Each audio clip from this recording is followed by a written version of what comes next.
Thanks.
So I'm in the bag now. Over there, I mean you can't see where I'm pointing, but that's a tent that I've borrowed from a performance artist called Kate Stobbart, who's got a studio space down in the Newbridge project in Newcastle. She's, I guess I was lucky enough to spend a month there on residency back in September, and kind of in the first 2 days when I arrived, it was mentioned that I should meet her because I'm a performance artist as well, and maybe we'd get on. So I went up. I mean, they told me where her studio space was, and it's in this like open plan part of the building up on the top floor. Really beautiful, they said. So I went up to the 5th floor, and I mean, I went up every 2 days for the entire month, and I never saw her. But every time I went up, I don't know if it was like habitual the time that I would go, but it was always this glorious sunset, or maybe sunrise or something, but the lighting conditions were just immaculate, and the tent was there when Kate wasn't, and it was this 4 meters by 3 meters, like depth width kind of thing, and it was maybe like 3 meters high as well. Huge tent, like you could stand up probably in it, and it was like maybe 8 to 10 people tent or something, but it was so present there and so welcoming. And so I kind of became a bit obsessed with this tent. And so I would ask other studio holders there what the deal was, and they said, I mean, like they all had like very contradictory stories and stuff. So someone said she'd put it up to dry it out after a festival, and other people said that like, because it was quite an exposed open plan space, that she wanted like a bit of privacy. Other people said that like, it was like quite dusty in there, and she was like protecting some really delicate prints. But like they all agreed on the fact that like she'd pitched the tent 3 years ago, and no one had ever seen her since. So she just hadn't been in the studio for 3 years, and I kind of got really interested that maybe I'm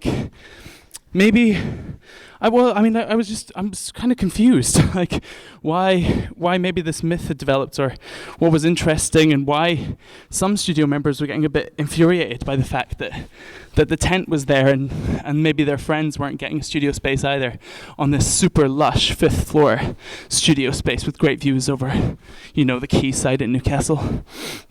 And so, I mean, I started trying to figure out what kind of economy it was part of, and I mean, Newbridge, which is the studios that we were at, has got this kind of flat rate policy for studios, so they don't penalise anyone for the kind of size of work they produce, so every studio is £16.25 a week.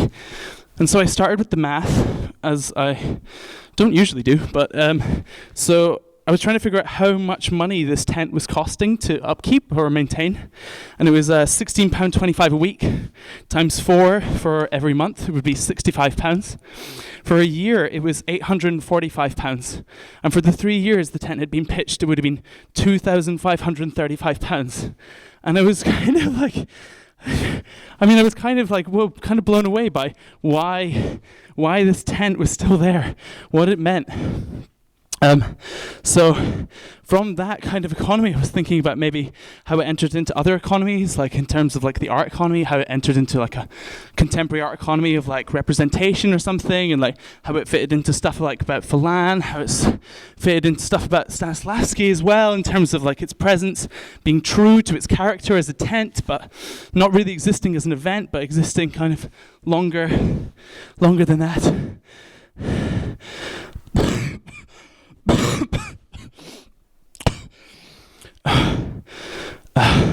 I met up with I met Kate actually on Tuesday. It's the only time we've ever met, and we agreed that I could borrow this tent for this symposium, this action group.